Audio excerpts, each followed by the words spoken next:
tough skin. Like, it's like you walking down the street and getting mugged or jumped. It's your fault. Because you're not prepared for that. You ain't done no martial arts, you haven't done anything, karate, whatever it is, growing up. That's your own fault.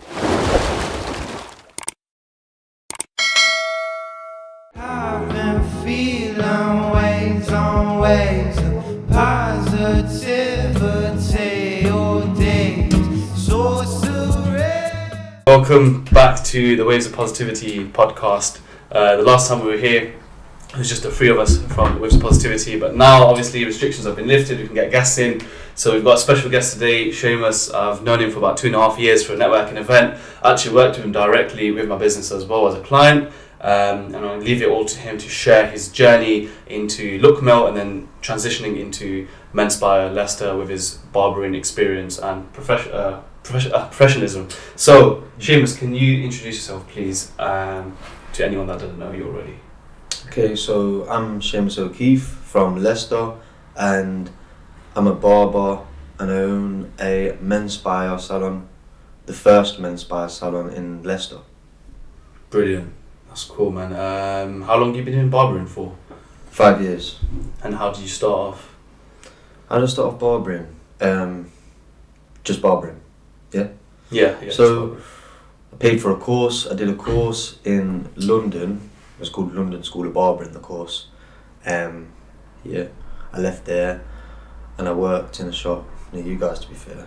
Like, just on Saturdays and Fridays doing like Afro hair, Asian hair. Weren't many white guys around, so yeah, understandable. but that's all my people in my area. I was doing that at home and stuff as well. I was still doing, other jobs and stuff at the time. I was slowly kind of getting into it after the course because I wasn't quite, obviously I wasn't that competent at the time. And yeah, I still had a lot to learn, but went through a few different shops. So we're talking about from then to now. Just on a quick kind of blast. Yeah, I went from a few different shops. Then I went one. I thought it'd be best to. I went at it full time, and then I thought it'd be best to get to a shop in the city centre, because at the time, obviously I knew a little bit, but I didn't know where am I going to learn more. That's what it was about. Where's there going to be more growth? Because I was on that growth. Like that's why I went into the barbering, and that's my decision I made. And I thought I'm not going to keep switching decisions because you're never going to grow in anything. Definitely, you just the start again. Like, I'm at new job. You're going to be a master. Where you going? Yeah. Do you know what I mean? So I'm like, right, where's the next bit of growth for me? Because yeah, I'm cool and happy here, but I know the levels ain't good. I can look on Instagram and see that I can't do that. I need to be looking there where I can do all of that. So where's next? I thought town would be city centre would be the next best thing for me, and that's where I'm going to kind of learn everything. But a year in a shop in the city centre, I learnt some bits, and give thanks to the people I was working with, but there's still a whole lot more to learn. Awesome. A whole lot more to learn. And when I was in that shop, that's when I really was aware of barbs in the UK, internationally, and Menspire I was then quite aware of. So I was following them guys for time, and I remember because they used to do the odd things like these fast fades and stuff. I remember even just joking about in the barbershop, like, yo, this is a Menspire thing. One of them, So even then, the fact that we were saying those things in the shop, and this was probably 3-4 years ago. Mad. The fact that we was cracking these jokes in the shop, shows how powerful Menspire actually was and is. Even at the time, because we're in the barbershop saying, we were trying to Menspire thing, joking about, and I started to stick my head more these lot are smashing it. So yeah, I ended up leaving that shop. To be fair, shortly after my dad passed away, one of my dad's best friends came into me and said, look, what's going on? He's a businessman as well, my dad's best friend, and he was like, come on, what's next for you? Let's take it somewhere, And I kind of went on my own for a while. To be fair, and I'll say this before I carry on my little story, if I could go back, knowing what I know now, the best option would have been to just join Menspire straight away. But anyway, I went and done my own thing for a bit, because at the time that's all I knew, which I thought was the best thing to do, which was better than what I was doing, of course. I built up a bit more money and definitely could put that towards my shop, which I eventually opened, which was Look. It was called Look. Yeah, and then when whilst I was on my own, before I opened Look, and I was in the transition of that, when I was just doing it from my home and stuff, that's when I paid for a one-to-one course with Josh, which is now my partner, but after that one-to-one course, which was like 4 days I paid for him, we done the 2 days together, and he said, look, let's just do the 2 days another time when you feel like you need to come back, whenever, and I was like, cool. And bro, after them 2 days, I paid for them 2 days with him. I had his number on WhatsApp, and he just helped me with everything, bro. Nothing. Sick. It was like I didn't even have to pay him for mentorship. He just became my mentor, bro, and helped me with everything, even with Look. Even when I was showing him the salon, I was thinking of doing this. He's like, don't do that. Nah, like that don't work with this. Even the logo I wanted to have it. I wasn't even gonna call it Look. I was thinking of a brand name, so he helped me with that. I had this logo idea. So I used to have this old brand thing, like when I was on my own, like I called it Shea Patrick, yeah. I called it Shea Patrick when I was on my own, like doing my own mobile thing, and I made a little logo for my little mobile business, called Shea Patrick, because obviously my name's Seamus, and one of my middle names is Patrick, yeah. That's from the Irish background, right? Seamus Patrick Liam O'Keeffe. Yeah, nice. Yeah. So I called it Shea Patrick, SEA Patrick, and the logo was like a clipper, which is like a wool senior clipper, yeah. It was the outline of the clipper, white on the inside with the writing in it. I thought it looked kind of sick at the time, and I was thinking like, imagine if I had a sign above the shop in that shape. It's not like a normal sign, like it might look kind of sick. And Josh was like, nah, like don't do that. So it's like he's just been straight up. Yeah. It was like clippers, scissors, cutthroats, all of that on a logo. Nah, tack. You know what I'm saying?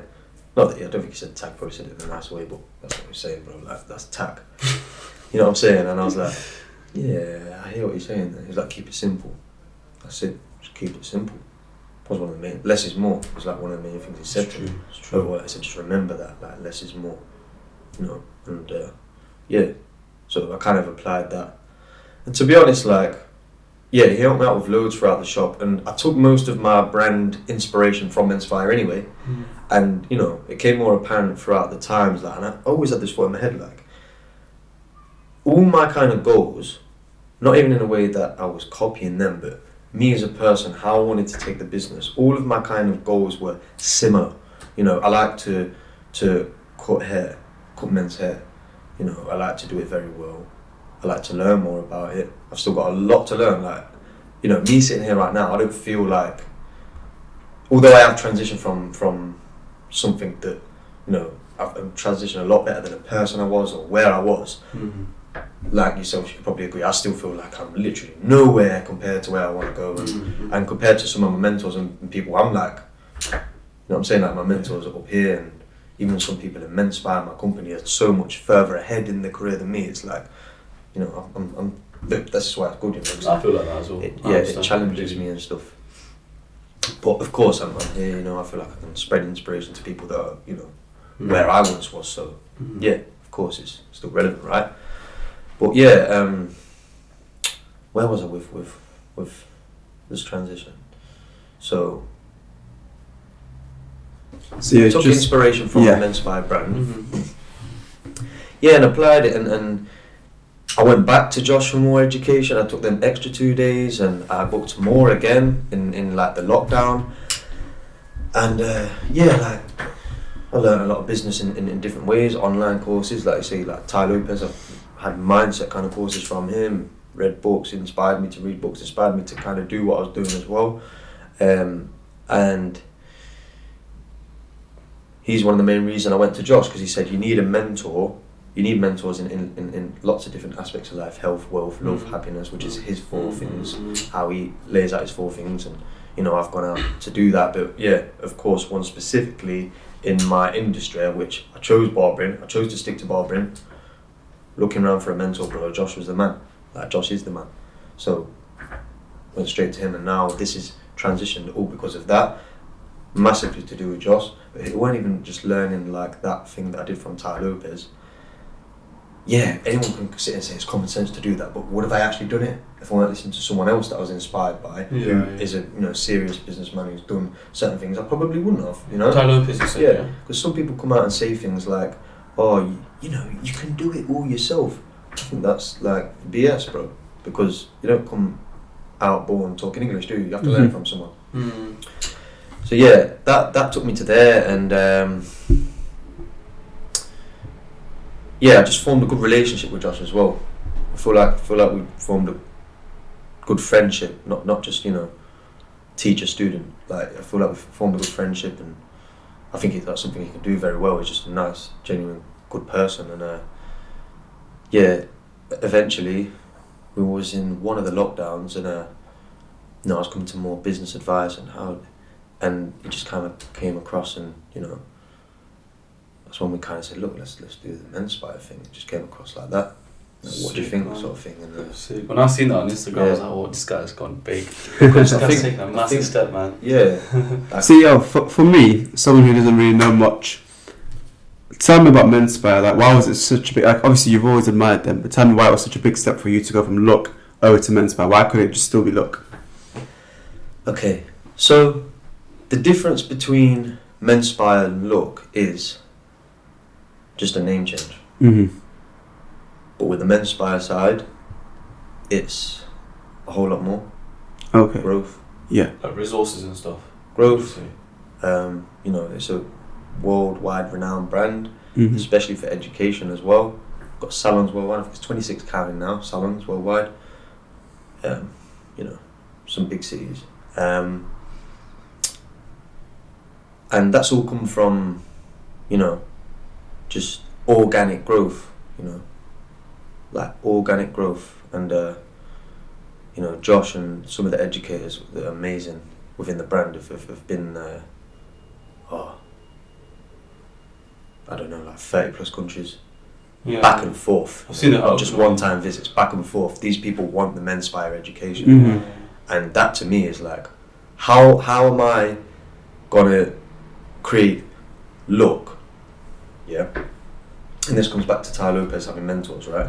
How do I create Look into something similar to Menspire, and get an education so big, wide, and renowned in such a short time? When joining Menspire means it's not like I'm just giving my business away. I'm just joining them and working with, and joining them. One, they've already got that there. Two, who else am I going to go to for mentorship? And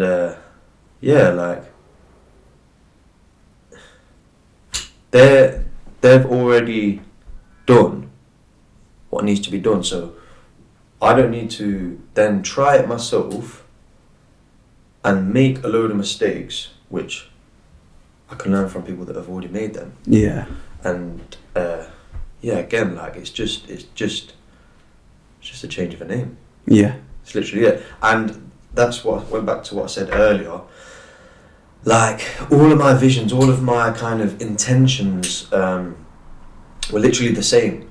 So it's not like I'm really losing anything. Okay. Do you know what I mean? I'm not sacrificing anything. I'm just gaining, because I'm now gaining a community of people as well, of barbers worldwide. It's like, say like a family if you like, but like you're all in this together, and yeah, some people will come and go, but I can have my own empire within Menspire anyway. Yeah. So it's not like, and I think some people do see it, will see it from the outside, that obviously like say haven't asked and stuff, like, what happened there? Like, I get questioned about it a lot, and it's good to talk about it, man, but like some people genuinely think like my business has just gone really bad and I've just sold it to Menspire. Like it doesn't work like that. You have to be a certain level to get to that. Yeah, and you have to be a certain certain level. For example, you have to be a certain fit for Menspire anyway. You know what I mean? Like these people don't just take on anyone just for the money. Like, yeah, that's someone from men's bar selling. Yeah, cool, you can have one because you've got the money for it. Do you know what I mean? Like, it's more than just the money. Like, experience and professional. Same again, like the intentions and how you want things to run, and it has to be how men's bar runs. And yeah, I think we did that quite smoothly on that part. Sick, man. Love the answer. I remember you mentioned something about it being 76 countries. I was about to buy 26 countries. Okay, cool. I remember 26 salons and counting. Yeah. I don't. I've seen one in Jordan. I'm not sure how. In Jordan. Oman, yeah. Oman, yeah. Four Seasons Hotel. Sick, man. Yeah, and Four Seasons Hotel are big. Yeah, they're massive. They're big, man. That's a big one as well. I remember seeing that. Big I was hotel. like, yeah, like if you're part of that journey, I'm proud of you, man. As someone in your network, I'm proud of you for reaching that. There's one thing you mentioned earlier with regards to in the middle of starting your salon and stuff. You mentioned about your dad. You lost your father a few years ago. What toll did that have on your mindset and the way you worked? Did that push you forward in regards to motivation with your situation that you're doing, and what position were you in at the time when that happened? Okay, so I was already on this kind of self-development journey, if you like, before my dad passed away, although I was still messing around, you know, doing dodgy things, along with barbering in my earlier days, making money in ways that I shouldn't have been making and doing it quite a lot. But in the self-development things I was learning, even like books, and again I learn a lot from like online courses with Ty Lopez, he had just strictly a mindset course called 67 Steps. I don't know if you've ever heard of it, but it's amazing, bro. And you know, they're quite in depth, they're like an hour long each video, and yeah, like I feel like that had me a lot more prepared for when this happened. And it's like I had a moment in my head, like some of the things that he had said, like when it happened, I was able to deal with it a lot of a better way. And it's all kind of about preparation, like things in life are gonna happen, man. And yeah, of course, it's not nice, you know. Of course it's not, yeah. But yeah, it was, to be honest, bro, my dad didn't live the healthiest life at all. He lived the healthiest life, and my grandfather also passed away reasonably young, like 63. My dad was 56. Wow, that's young, man. Very young. That's really young. And for me, that was like, okay, I don't want to follow this lifestyle. I know people, you know, some people could argue, say, "Oh, live your life," but I'd rather live my life feeling good, feeling active and a long life as well, right? Energetic every day, to be honest. So, could agree with that. 100%, man. You know, yeah. So that's a big thing for me. Maybe some people, you know, have said, I was like, why are you so almost obsessed with like being healthy or this and that? And some people are different. Some people can some people's bodies genetically can just take a lot more damage or can hack, you know, living more unhealthy or whatever. But my body's quite sensitive. My gut can be quite sensitive. Like, so with that, yeah. I choose to be out healthier, but yeah, when it comes into business and stuff as well, it's a big motivation for me, because towards the end of that life, which a lot of young lads think is amazing, they, you know, want to sell drugs and be that guy just because of, you know, I'd say it's a deep down insecurity, to be honest. Someone probably say, what's he on about? Sometimes you got to do what you got to do. Look, I know people that have came out of poor areas that haven't had to do that, you know. But you know, some get into it, some don't. It's an excuse. In my opinion, it's an ego thing, and from where I was from, it was an ego thing. I wanted to be that guy. I agree, man. I wanted to be that guy. Yeah, I kind of was that guy. How would you directly inspire someone else to get into what you're doing? So barbering and stuff. Yeah. What would you say could inspire someone to get into barbering, becoming a barber, hair salon, etc.? Okay. Yeah, so everything I've just said was literally for people out there that could potentially be in the transition that I've been in. So it's just putting that out there, so to make people realise that it's not all what you think it is, and you don't have to do that. Me going back, I wish I just got into barbering straight away. But how can someone directly just transition into barbering if they're interested in it? Just get to it, bro. Just get to it. Obviously, a lot of people that tell me that they want to do barbering, they say they watch videos and stuff on Instagram. Okay. That's the main thing people say to you when they come up to me and speak to me, like, oh, I really like barbering, like, I've been thinking about it, I watch videos all the time. That's what they say. Like, when I'm on Instagram, all I'm doing is watching barber videos. I think you lot guys might say that sometimes, that you watch a couple barber videos and that. Any type of video. The Turkish barbers do all the fire stuff. I do enjoy watching them. Yeah. So what you're saying is people They're saying like, oh yeah, and even then someone will be like, oh, I watch a lot of your videos, I like watching them, I'm thinking about getting into barbering. And it was easier for me when I was before Men's Spy, because I used to just say to them, you want to get into it, right? Do a beginner's course, do a Men's Spy course. But when I started Men's Spy, I didn't do beginner's courses, I was only doing courses for barbers that were already barbers. Established, yeah. Levels, you know? Yeah, big levels, man. And oh man, imagine if I got the chance to have that. Like, one of my staff, Rian, he's just finished Men's Spy beginner's course. He's about 4 months in. This guy can cut hair, man.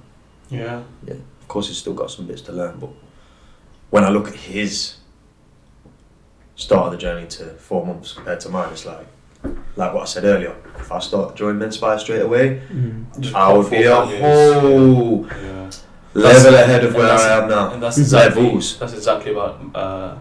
You mentioned earlier, no one can come out speaking English on their own, and no one can do anything on their own. You have to have mentors. That's a learning curve. There it is. That's a learning curve. That's facts, cut. You learn all these mistakes without having to experience them. You just learn it from other people, and we're going to be them kind of people one day when we're 50, 60 years old. We're going to be telling the youngsters, look, this is how you do certain things. You're going to be teaching people this is how you do certain things, and that's what you've done right now on the show as well. Never miss an opportunity to learn something. Something that keeps knocking out to me is like something that you keep going back to is like where you started from cutting hair, etc., and how Men's Spy has literally changed your life, etc. Yeah. Now, obviously, before we even started the conversation today, you're talking about how Ty Lopez really inspired you to like self-change and change yourself. But I've heard a lot of people say they just changed, and to me, it's like that change has been happening over a really long time. But what age and at what time, what significant moment really like knocked you where you actually had to start changing? So back where I said, like, I don't know if we recorded that one earlier, but I said like my first ever kind of self-help, if you like, or inspirational journey, or you know, when I'm watching these kind of videos, which some people find cliche and a load of BS, but you know, their life still says against that stuff. I think I watched The Secret, like I said, and I was only probably 16, 17 or something. At them times I was messing around, like I said, my mindset was mad. I used to be an idiot at them times, like I said, to the kids that think it's glamorous to be in that life at the time, because I was skint and probably a bit lazy, you know, like I wanted the easy money. And I thought, yeah, I want to be that guy. And really, it's toxic. You're inspired by toxicity, bro. Right? I commend you for actually coming forward and being honest, man. Yeah. Do you know what I mean? So, because of that, you know what I mean? I was just like, oh man, obviously not happy in life. And one of my friends actually, I remember, it's a girl, I remember her saying like, she'd watched it and that. And she kind of sold it in a way, like she's like, oh, now I'm financially alright and this and that after watching it. And I was like, alright then, let me watch it. Do you know what I mean? So I watched The Secret, yeah, and I'm not gonna sit back and say that's changed anything massively, to be honest. But it put me on that kind of open-mindedness, if you like. It opened my mind, like that's what it did. I think before I was quite black and white and closed-minded. And that was my first kind of like, okay, think positive, if you like. Love that. The main thing. Love that. You know, don't know about law of attraction and all that, but it was more like, yeah, think positive, if you like. So I definitely started to try and apply positivity a lot more after watching that, and that made me be a bit more like, okay, like, and like you say, where was you like? It was kind of like I'd had enough, like. That's why I watched it. I was like, I've had enough of all this kind of don't know what to do, and you know, like, what's going on? And then my mum's like, get a job. Like, I'm like, I don't want a job. Do you know what I mean? I don't even know what I want to do. Like, what do you mean, get a job? I don't know what I want to do. Why you like? And you know what mums are like? They're just, you know, like, I love my mum. She's a really good mum, but like, I feel like a part of parents' pressures is they don't want their kid to be a bum, not because always for them. I think it sounds bad, and it's not that they're blatantly being selfish, but it is a little bit for their own image. Like, for example, say, you know, they're talking to friends or whoever, oh, like, what's your son doing? Yeah, fact. Oh, I hate having to tell everyone. Not, she's never even said that to me, but I think it's quite blatant, you know. Put yourself in them shoes, you probably would be, but you have to look at it differently. But I think that's why parents friends and stuff. Parents push you to, because a lot of things. Yeah, of course, I want to see you grow. But me as my kids, when I have kids, you know, I'm not going to be like, get a job, because I was in that situation once, and imagine if I didn't have enough kind of mental capacity to take on my own thing, I might have just, okay, and then, you know, I could have been living miserably in a job I don't like, and then get a mortgage and then pay off bills to stay in the job to pay the bills. Yeah. Gym in the morning, cold shower, gotta do the cold shower. Sometimes walk the dog with my girlfriend. Nice little stroll. If the floor's dry, maybe get my feet out, a little grounding thing. Oh, nice. Feet on. The grass. Both. Yeah. Sick guy, man. Reading. I don't read loads, but even if it's just whilst I'm travelling to work or whatever, just have a little audio book on. Them little things just nice. Yeah, they are, man. Always I love learning, podcasts, man. Early morning podcasts, love it. it. So that's even audio books or quick flicks through books and stuff. Yeah, good. Yeah. I remember once you told me that you found a way of doing it or you learned a way of doing it where you read a book not from cover to cover, but you choose where in the book you feel that relates to you or what you want to learn about, and you read that. You don't have to be entitled to reading the whole thing. You don't, and if you do, you tie yourself to some commitment. You know, and it's like, and then that's why I feel like that's a big reason why a lot of people don't read, because you bully yourself to read the whole thing. That's such a good point, man. You ain't got to bully yourself to read the whole thing. That's such a good point. You told me this one time. Told me that. But I've watched a video and someone says only 10% of a book is actually necessary for you to read. Yeah, and you come back to it a year later. Well, yeah. Different point now is relevant to you. Front, back, jacket of the book or whatever, contents, that might come to me cool. First chapter, always, introduction and first chapter always, because you get a good view of what the book's about to be about. Last chapter, whatever it is, it'll always be life conclusion or whatever, the last chapter always wraps up the book a little bit, so you've got the majority of the book in that little stage there. Back to the contents. The main chapter that's relevant for you, you've read the book. I love that. And then you can come back to it another time, then you just go back to the next chapter that you might. Yeah. You know, don't get me wrong, there is some books out there, it's like, I want to read all of this, but if you apply that, you've started it nice, and then just come back to it. The whole point of reading books is to apply what you learn. And since recent, like look, when you pick a magazine up, you're not subjecting yourself to the magazine like you owe it your life. Like, I've got to read all of you. You know what I mean? You won't even read the book properly either. You know, if you're trying to read through the whole thing and you're forcing yourself to do that, so I feel like I've got to. Half the people I know that have done that, they're not even applying anything they've learned out of the book. They're reading books all the time. I'm like, cool, bro, but I don't really see any application. And I'm reading less than you, and you're just still like not changing. It's true, man. Books. Yeah. It's true, man. It's theory. When you pick a magazine up, Men's Health or whatever, you read one little section. It could be how to cook that, calorie, like deficit. It could be how to read that like nice calculated calorie Thai green curry. Book, and you've applied it straight away because you've just picked the magazine up and it's like, yes, I'm going to do that. You know, if you're like, I've got to read all of this magazine, your mind's already in an ignorant process because of the information. You've already put yourself in a negative state without realising it, and you're now forcing yourself to kind of read all of this book like it's a hard task that you don't want to do at school. Yeah. You're not even going to take it in. Yeah. Thanks. Yeah, that's very true, man. Cool. Love that. So I'm gonna give you a chance because you're a very humble guy, man, and I think we can all agree that. But I'm gonna give you a chance to be really big-headed, one chance. And what I want you to tell all of us is What do you think about you, your lifestyle characteristics, habits, positivity, barbering, anything inspires someone? What is it from you that you think, I do this and that inspires people? This is your one chance to be big-headed, by the way. You're not going to get another one. Don't know. That's not it. One thing about me.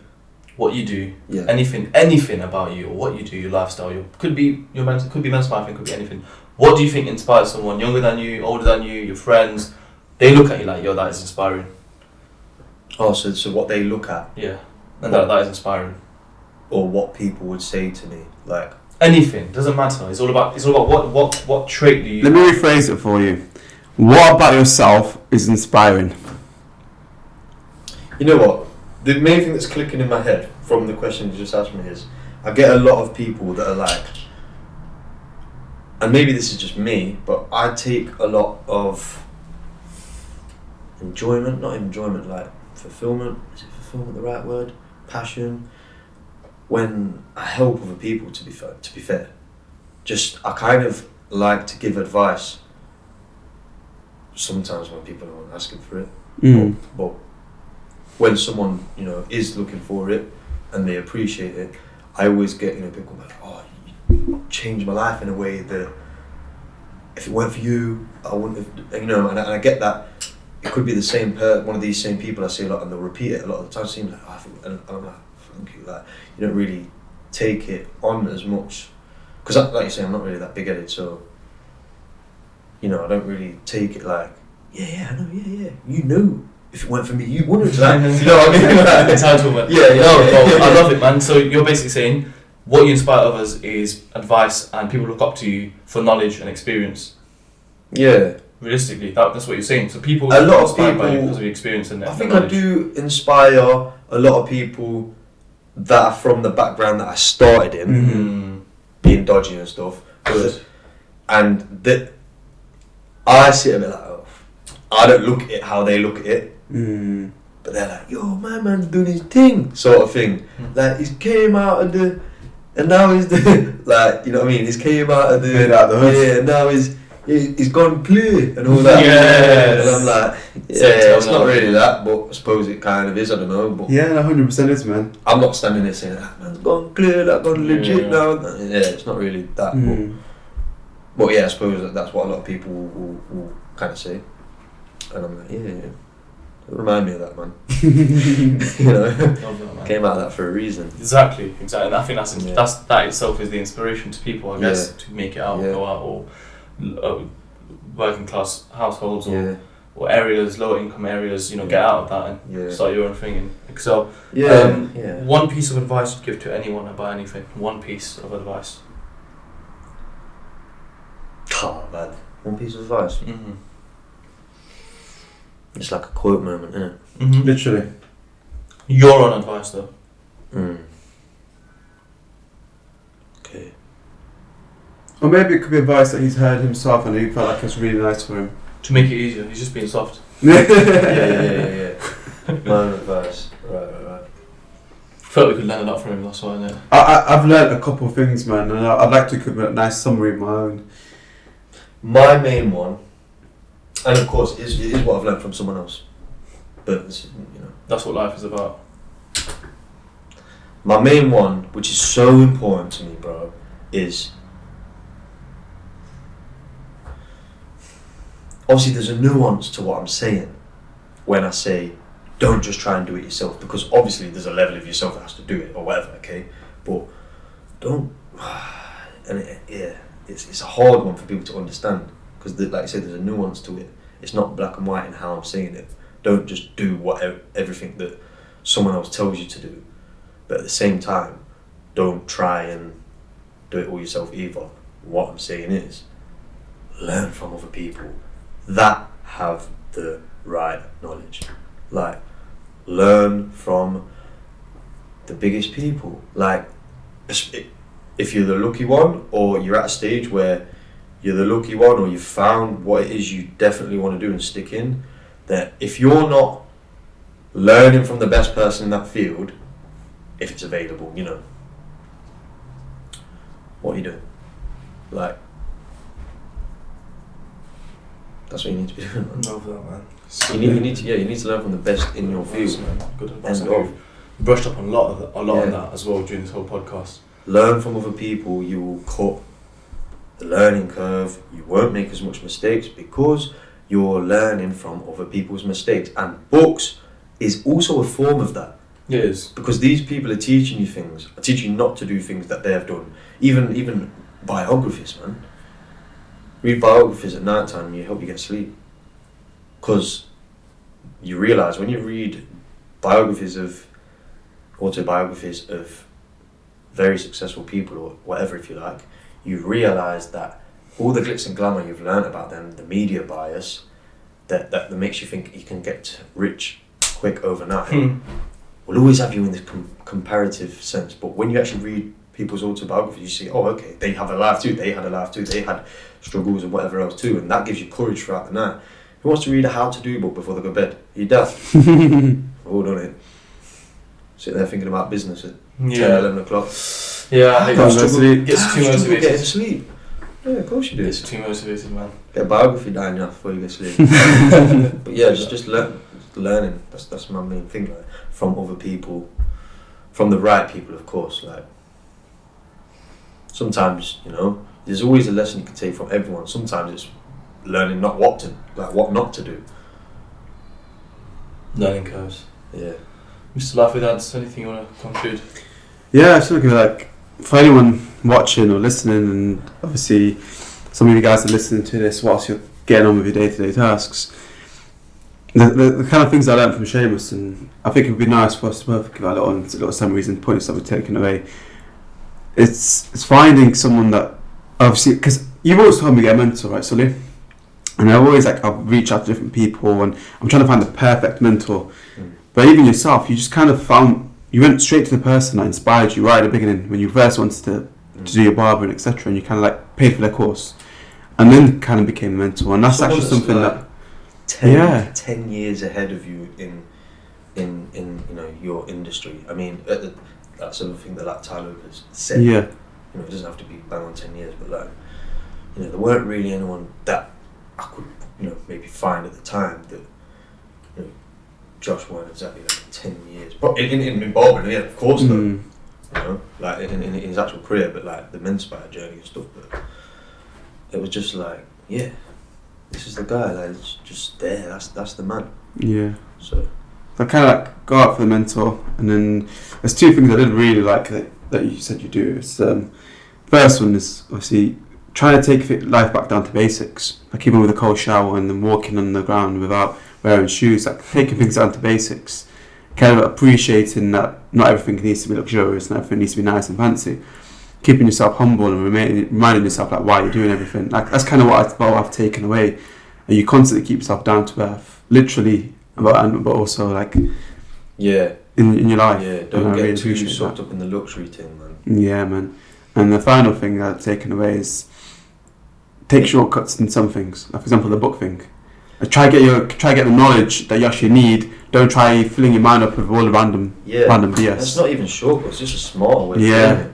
But like what you said about luxury and stuff, build some tough skin because you're gonna need it. Yeah, 100%. I love the It's like Sorry, bro. No, go. With the tough skin, it's like you walking down the street and getting mugged or jumped. It's your fault.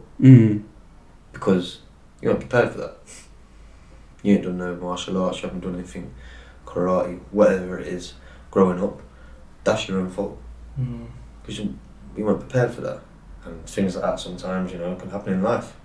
You might be in a situation where, you might have to protect yourself, and that concept can go into business or anything in life. If you're not prepared for it, it's your own fault, man. That's the same sort of mindset me, you, and Next have as well. Yeah, it is. It's like anything that we've got the same mindset. It's your fault, man. Like anything, even non-physical things, theoretical things that happen. I love your comment though, man. Knowing you for 2.5 years, there's some things you've mentioned on this podcast even before the cameras came on that I didn't even know about you. So you proved that change for the better, change for the greater good is a real thing. It's not just a glamorized Bill Gates kind of or Steve Jobs kind of speaking. Like, he came from here, went from there, went from here, went to that. Like Richard Branson, well, massive inspiration. Like he was living in them boats, or that you get on those little rivers, you know, small boats, canal boats. Yeah, he was living on that with 3 kids. The toilet was next to his office. You know, they were worth about 150k back then as well. To live in there, building Virgin, it's crazy to think about that. Whilst having kids, like we don't have kids, what excuse do we have, kind of thing. So these things not glamorized. Love your comment, by the way. So yeah, anyone that's been watching this is Waves of Positivity #Making Waves podcast with your 2 hosts today, Aadil and Sully. Amazing guest, Seamus from Menspire. Check him out on Instagram. His posts, his content, all of it is inspiring. Connect with him. Go down, have a change your hairstyle. Get a fresh look. Plugging in there quickly. But yeah, we've got more podcasts coming out. Keep up to date on social media with our events, with our workshops, with our networking events as well, coming up this year alone and next year. And yeah, hope you guys enjoyed. Take some inspiration, take some notes, and we'll catch you in the next episode. Keep making waves.